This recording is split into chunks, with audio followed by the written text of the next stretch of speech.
দল ঘোষণার আগ মুহূর্তে চরম দুঃসংবাদ পেল ব্রাজিল সমর্থকেরা। বিস্তারিত জানতে পুরো ভিডিওটি দেখুন। খেলার সব আপডেট পেতে সাবস্ক্রাইব করুন আমাদের ইউটিউব চ্যানেলটি এবং ফলো করুন ফেসবুক, ইনস্টাগ্রাম ও টিকটকে। অপেক্ষার পালা শেষ করে অবশেষে ঘোষণা করা হচ্ছে ব্রাজিলের স্কোয়াড। ফিফা বিশ্বকাপ বাছাই পর্বের ম্যাচে আগামী মাসে মাঠে নামতে যাচ্ছে সেলেসাওরা। সেপ্টেম্বরে অনুষ্ঠিত হতে যাওয়া ব্রাজিলের এই ম্যাচ দুটিকে ঘিরে উত্তেজনার যেন কমতি নেই ভক্তদের মাঝে।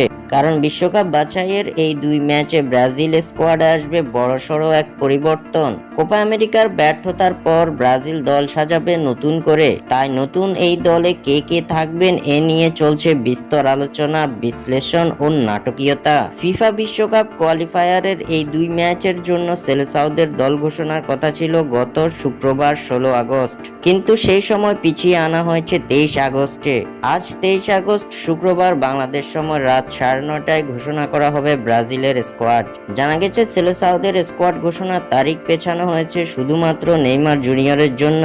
নেইমারের সুস্থ হওয়ার জন্য এবং তার ফিজিক্যাল ফিটনেসে নজর রাখার জন্য দল ঘোষণার তারিখ পিছিয়েছিলেন কোচ দরিবাল জুনিয়র। তবে যার জন্য এত অপেক্ষা করলেন দরিবাল, সেই নেইমারকেই এবার ব্রাজিলের নতুন ঘোষিত এই স্কোয়াডে আর রাখছেন না তিনি।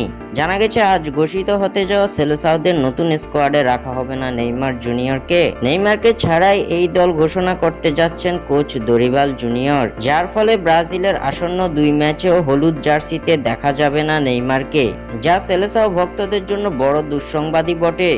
স্বাক্ষর থেকে সাদবিন ইসলাম।